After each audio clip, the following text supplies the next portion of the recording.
Daniel Hershey's Espelita, and today I'm going to perform administering of oral medications.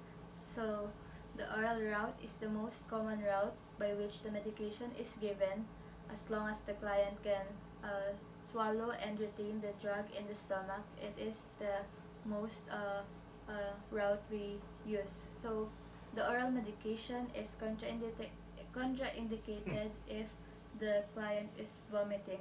So, moving on to the equipment. So, assuming that this is a medication cart, so we use this to make it easier and efficient for us to provide or give out medicine to the clients.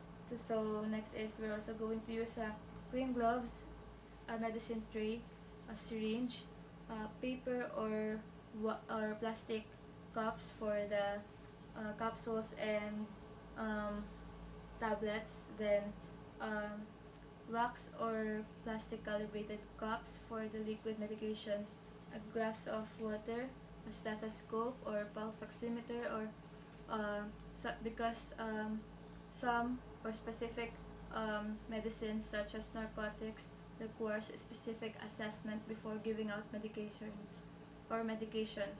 Then the MAR or the medical administration record. So first is we're going to verify the doctor's order, so, to check if the orders given to us are correct.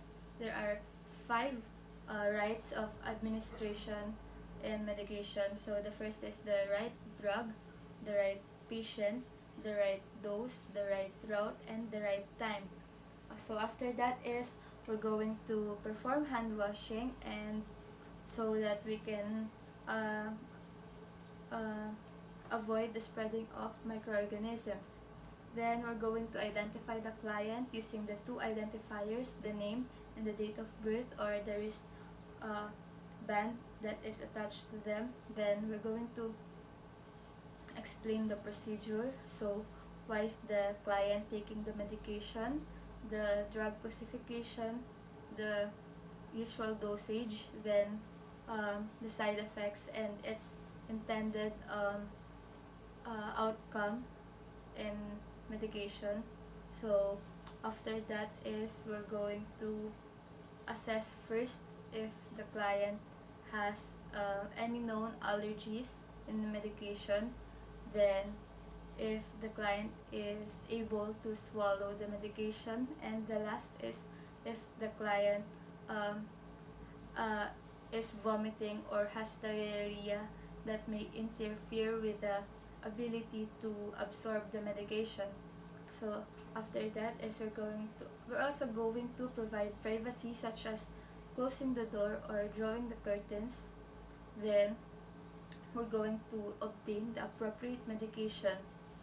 So I've washed my hands. I'm going to use the clean gloves.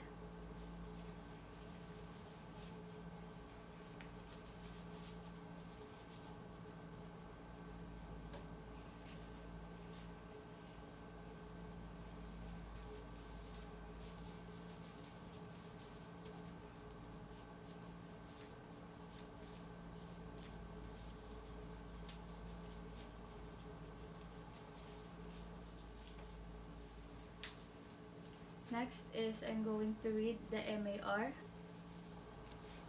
and take the appropriate medication. So what I'm going to read in the MAR is the drug name, the dosage, the frequency, the route, and the time. So I've already read that. Now I'm going to prepare the medications.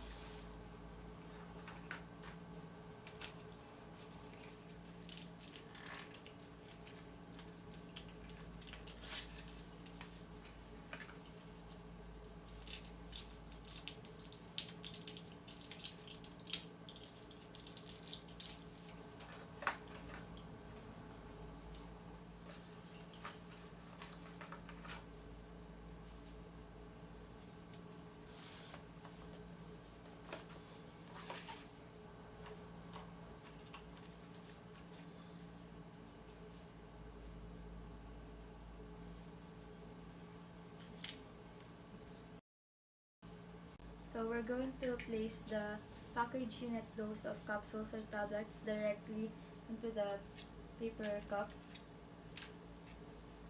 without removing the packaging, not until we get or arrive at the bedside of the client to maintain the cleanliness of the medication. And also in the event that the client refuses to take the medication, we can easily identify it and return it to the medication cart. So in using the stock container, we have to pour the required number onto the bottle cup, then transfer it to the empty disposable cup without touching the tablets. So we need to keep the narcotics and medications that requires a specific assessment, that is to remind us that we need to accomplish those assessment first, and whether to decide to give the medication or withhold the medication to the client, and not until they get their vital signs stabilized. So break only the scored tablets if necessary to obtain the correct dosage. So if the client has a hard time swallowing the tablet, we need to crush it using the pill crusher, then put them in a soft food, on a small amount of soft food such as custard or applesauce.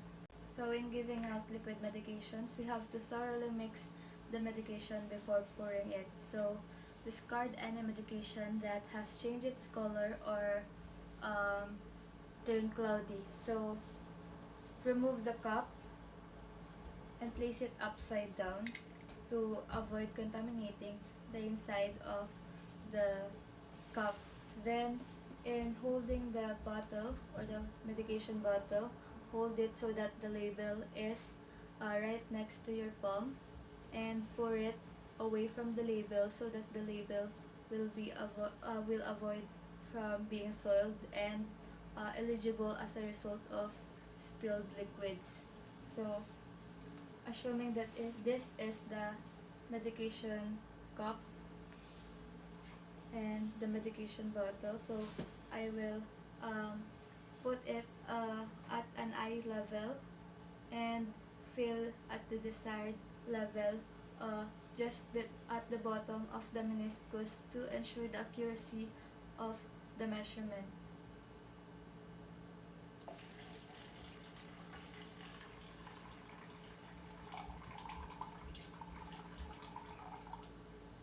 So there you have it. Then after that is I'm going to wipe the lip of the bottle to avoid from spilling or from sticking.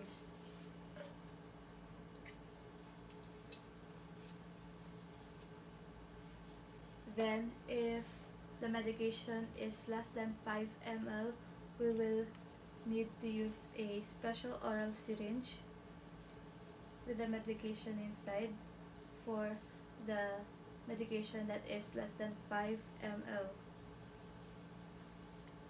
So after that is we have to label the medication on the syringe, the name of the medication and the route. Then clean the for aftercare, the things that we use. Then perform hand washing, and then document the medication and note any unusual findings and report it to the physician.